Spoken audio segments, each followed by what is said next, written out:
أعوذ بالله من الشيطان الرجيم بسم الله الرحمن الرحيم يا أيها الذين آمنوا اتقوا الله ولتنظر نفس ما قدمت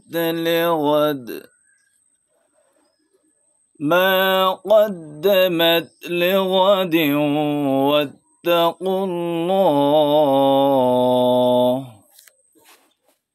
إن الله خبير بما تعملون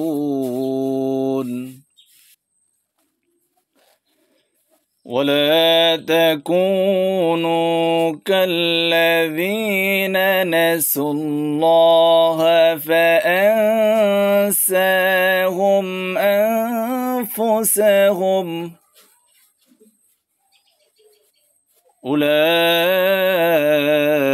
أولئك هم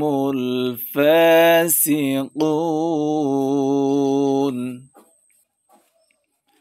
لا يستوي أصحاب النار وأصحاب الجنة أصحاب الجنة هم الفائزون لو أنزلنا هذا القرآن على جبل لرأيته خاشعا متصدعا من خشية الله وتلك الأمثال نضربها للناس لعلهم يتفكرون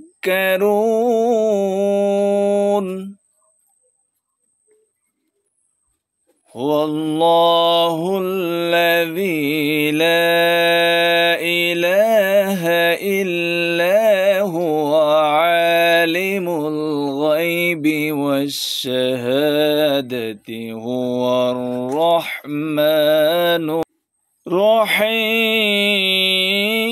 الرحيم هو الله الذي لا إله إلا هو الملك القدوس السلام المؤمن المهيمن العزيز الجبار المتكبر سبحان الله عما يشركون والله الخالق البارئ المصور له الأسماء الحسنى يسبح له ما في السماوات والأرض وهو العزيز الحكيم ইরশাদ হচ্ছে হে ঈমানদারগণ আল্লাহকে ভয় করো এবং প্রত্যেক ব্যক্তি যেন দেখে যে সে আগামী দিনের জন্য অর্থাৎ আখিরাতের জন্য সে অগ্রে কি পাঠিয়েছে নিশ্চয়ই আল্লাহ তোমাদের কাজকর্ম সম্পর্কে বিশেষ অবগত অর্থাৎ এই আয়াতে আল্লাহ আমাদের মনে করিয়ে দিয়েছেন যে আজকের আমলই আগামী দিনের রসদ তাই আখিরাতের জন্য এখনই প্রস্তুতি নিতে হবে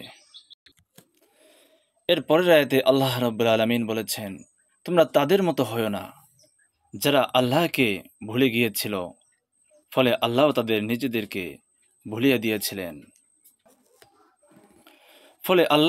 নিজেদেরকে ভুলিয়ে দিয়েছিলেন। তারাই অবাধ্য লোক। অর্থাৎ যে আল্লাহকে ভুলে যায় সে নিজের আসল উদ্দেশ্য ভুলে যায়, দুনিয়াতে খালি ভোগ বিলাসে ডুবে থাকে, আখিরাতের চিন্তা করে না। এর পরের আয়াতে আল্লাহ রাব্বুল আলামিন বলেছেন যে যারা জাহান্নামের অধিবাসী আর যারা জান্নাতের অধিবাসী তারা কখনো সমান হতে পারে না। জান্নাতবাসীরাই কেবলমাত্র সফল কাম। দুনিয়ার মানুষ দুই ভাগে ভাগ হবে, অর্থাৎ জাহান্নামী আর জান্নাতি। প্রকৃত সফলতা জান্নাতি যারা হবে তারাই প্রকৃত সফলতা লাভ করবে। এরপরের আয়াতে আল্লাহ রাব্বুল আলামিন ইরশাদ করেছেন, যদি আমি কোরআনকে কোনো পাহাড়ের উপর নাজিল করতাম তবে তুমি দেখতে সেটি আল্লাহর ভয়ে ভেঙে চূর্ণ বিচূর্ণ হয়ে যেত। অর্থাৎ এই কোরআনটাকে তোমরা হেলাফেলা মনে করিও না। পাহাড়ের মতো শক্ত জিনিস কোরআনের ভয়ে পেত, অথচ মানুষের অন্তর অনেক সময় এত শক্ত যে কোরআন শুনেও প্রভাবিত হয় না। এটা আমাদের জন্য বড় সতর্কতা। এরপরের আয়াতগুলিতে আল্লাহ রাব্বুল আলামিন তার নিজের পরিচয় দিচ্ছেন যে তিনি আল্লাহ, তিনি ছাড়া আর কোনো ইলাহ নাই, গোপন ও প্রকাশ্য সবকিছুর জ্ঞান তার, তিনি পরম করুণাময়, অতি দয়ালু। তিনি রাজধিরাজ, পবিত্র, শান্তিদাতা, নিরাপত্তাদাতা, সর্বশক্তিমান, পরাক্রমশালী। তিনি সৃষ্টিকর্তা, আকৃতি দানকারী, রূপ দানকারী, তারই রয়েছে সব সুন্দর নাম। আকাশ ও জমিনের সবকিছুই তার পবিত্রতা ঘোষণা করে, আর তিনি পরাক্রমশালী, প্রজ্ঞাময়। আজ আমরা এই আয়াতগুলো থেকে কি শিখলাম? এক নম্বরে আমাদেরকে ভাবতে হবে যে আখিরাতের জন্য আমরা কি জমা করেছি। দুনিয়ার মোহে মত্ত হয়ে যদি আল্লাহকে ভুলে যাই তবে আমরাই ক্ষতিগ্রস্ত হব। এরপরে প্রকৃত সফলতা দুনিয়ার টাকা পয়সা বা পদমর্যাদা নয়, বরং জান্নাত লাভ করার মধ্যেই রয়েছে প্রকৃত সফলতা। আল্লাহর কালাম কোরআন এত শক্তিশালী যে পাহাড়কেও ভেঙে ফেলতে পারত। তাই আমাদের অন্তর যেন নরম হয় এবং কোরআনের আলো গ্রহণ করে।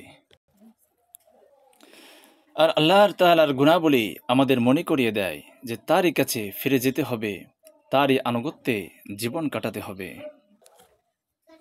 তাই আসুন আমরা আল্লাহকে ভয় করি এবং তার আনুগত্যে চলি এবং আখিরাতের জন্য আজ থেকেই প্রস্তুতি নেই।